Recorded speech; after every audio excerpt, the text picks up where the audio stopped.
the president of the United States surrounded himself with a bunch of sycophants who were too afraid to tell him the truth, got himself bought in, hopped up on Lindsey Graham and Israeli propaganda, and decided to launch this war. And it is in his hands. It is his fault. And I think it is frankly pathetic at this point that Tucker can't say that clearly. Hey everybody, this is Troy over at Uncomfortable Truths. Thanks for checking me out. So we've got to talk about what's going on with the Republican Party because they're tearing themselves apart because Trump started a completely unnecessary war with Iran, and he decided that he was going to break all of his campaign promises. Now, some people on the right are now supporting Trump's war, despite the fact that he ran on starting no new wars, particularly in the Middle East. And then you do have some lone voices out there on the conservative party saying, yeah, we don't support this. This is a bad idea. And Tucker Carlson is one of them. And I'm going to be honest, guys, this one hurts a little bit to talk about Tucker Carlson this way because I think he's been a great voice when it comes to not going to pointless wars, especially when it comes to Iran. He's been one of the leading voices on the conservative side saying, yeah, we shouldn't do this. This isn't a benefit. We don't work for Israel, and we shouldn't be working against our own interests to go to war with a country that, frankly, wasn't about to build nukes and wasn't going to attack us. Now we have Americans that have lost their lives, and we are in an endless war that keeps escalating every single day while gas prices rise. And this is the complete opposite of what was promised. Now, a lot of the Republicans are coming out and they're saying, yeah, well, I don't really like the Iran war. I don't really like what was going on with tariffs. This whole thing hasn't really played out the way that Donald Trump promised. But they don't actually criticize Donald Trump. They always talk about the people that are around him that are really giving him bad advice and the president's taking it. No, guys, he's the one who appointed these people. This isn't his first time in office. This isn't his first rodeo. Everything that's going on right now lays at Donald Trump's feet. It's his fault. He could stop it, and he's choosing not to. That's what's going on. And if you're not out there admitting it, honestly, you're kind of being a little bitch. That's the reality of it.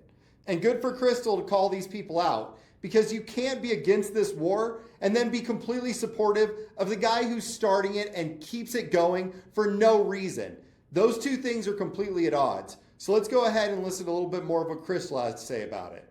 I was sympathetic to the argument leading up to this that, oh, he's trying to maintain access and he wants to be able to have influence on the inside. Okay, you tried and you failed. That's where we are now.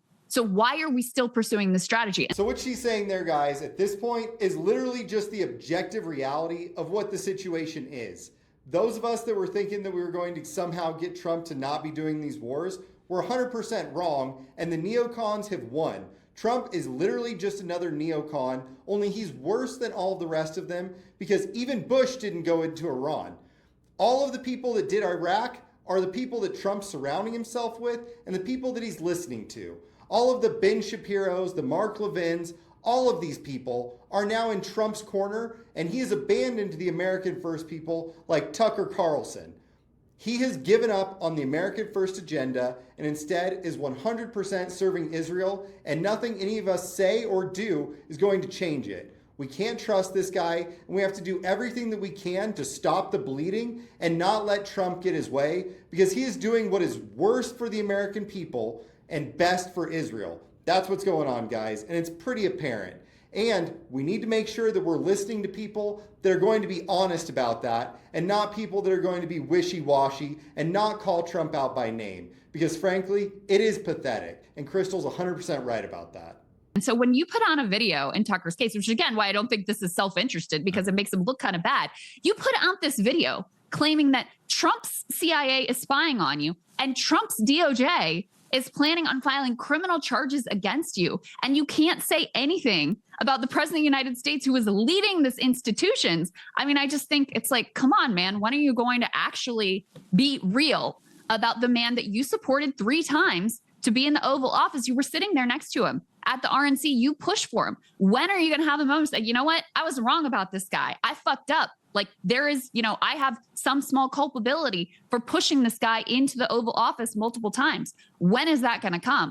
Because, to me, it still seems like he's hiding the ball, trying to avoid culpability for this president and by extension for himself. And the thing is, guys, it's embarrassing to come out and say, yeah, I told people to support this person and I was completely wrong. Donald Trump has been a catastrophe and I wish I wouldn't have voted for him and I wish I wouldn't have supported him and I wish I wouldn't have told you, my audience, to go out and do the same thing. It's embarrassing. So of course he doesn't want to do that. And on top of this, a lot of your audience is probably going to leave you. A lot of the people that have been listening to you are going to be more loyal to Donald Trump than they are to the truth and to reality. And that's a hard thing to deal with. But if you're going to be a principled person, that's what you have to do. You have to come out and you have to say, I was wrong, this is a mess, and we need to do everything we can to clean it up. And the uncomfortable truth here is, guys, is that Donald Trump was a complete con man, and those of us that supported him because we thought he was going to end the wars, we were duped. And it's time for us to pull our support and do everything we can to oppose this clown. So do me a favor, go ahead, hit like and subscribe, and share the uncomfortable truths. Take care, everybody.